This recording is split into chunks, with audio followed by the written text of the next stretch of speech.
जमाने में राजा महाराजा अक्सर अपने राज्य में जगह जगह कुआं खुदवाते थे ताकि पानी की कमी ना हो। भारत में ऐसे तो हजारों कुएं हैं जो सैकड़ों साल पुराने हैं और कुछ तो 1000 साल भी। एक ऐसे ही कुएं के बारे में आज हम आपको बताने जा रहे हैं जिसे रानी की बावड़ी कहा जाता है। दरअसल बावड़ी का मतलब सीढ़ीदार कुआं होता है। रानी की बावड़ी का इतिहास 900 साल से भी ज्यादा पुराना है और यहाँ भारी संख्या में पर्यटक घूमने के लिए आते हैं। साल 2014 में यूनेस्को ने इसे विश्व विरासत स्थल घोषित किया था। गुजरात के पाटन जिले में स्थित इस बावड़ी को रानी की वाव भी कहा जाता है। कहते हैं कि रानी की वाव यानी कि बावड़ी का निर्माण 1063 ईस्वी में सोलंकी राजवंश के राजा भीमदेव प्रथम की स्मृति में उनकी पत्नी रानी उदयमती ने करवाया था। रानी उदयमती जूनागढ़ के शासक राखेंगार की पुत्री थी। रानी की वाव 64 मीटर लंबा, 20 मीटर चौड़ा और 27 मीटर गहरा है। ये भारत में अपनी तरह का सबसे अनोखा वाव है। इसकी दीवारों और स्तंभों पर बहुत सी कलाकृतियां और मूर्तियों की शानदार नक्काशी की गई है। इनमें से अधिकांश नक्काशियां भगवान राम, वामन, नरसिम्हा, महिषासुरमर्दिनी, कल्कि आदि जैसे अवतारों के विभिन्न रूपों में भगवान विष्णु को समर्पित है। 7 मंजिला ये वाव यानी कि बावड़ी मारू गुर्जर वास्तु शैली का साक्ष्य है। ये करीब 7 शताब्दी तक सरस्वती नदी के लापता होने के बाद गाद में दबी हुई थी।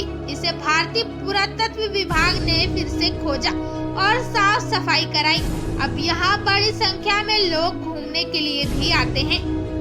कहते हैं कि इस विश्व प्रसिद्ध सीढ़ी नुमा बावड़ी के नीचे एक छोटा सा गेट भी है जिसके अंदर करीब 30 किलोमीटर लंबी सुरंग बनी हुई है। ये सुरंग पाटन के सिद्धपुर में जाकर खुलती है। ऐसा माना जाता है कि पहले इस खुफिया सुरंग का इस्तेमाल राजा और उसका परिवार युद्ध या फिर किसी कठिन परिस्थिति में करते थे। फिलहाल ये सुरंग पत्थरों और कीचड़ों की वजह से बंद है। भारत में ऐसी कई इमारतें हैं जिन्हें कई राजाओं ने अपनी पत्नियों की याद में उन्हें बनवाया है।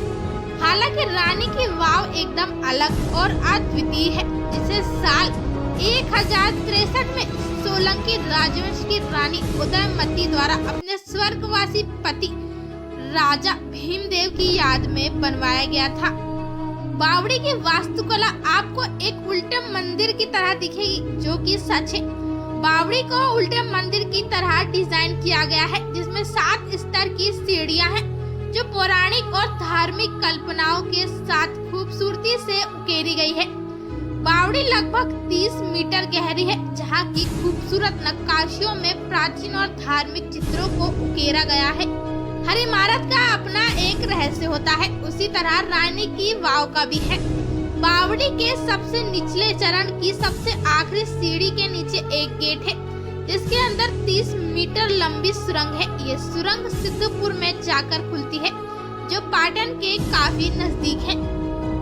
ऐसा माना जाता है कि लगभग 5 दशक पहले बावड़ी में औषधि पौधे और संग्रहित पानी का उपयोग वायरल बुखार और अन्य बीमारियों को ठीक करने में किया जाता था। बावड़ी के अंदरूनी दीवारों में लगभग 800 से अधिक मूर्तियों को उकेरा गया है। इन दीवारों और स्तंभों पर भगवान विष्णु की नक्काशियां हैं। साथ ही अन्य मूर्तियां ऋषियों, अप्सराओं और ब्राह्मणों की भी है।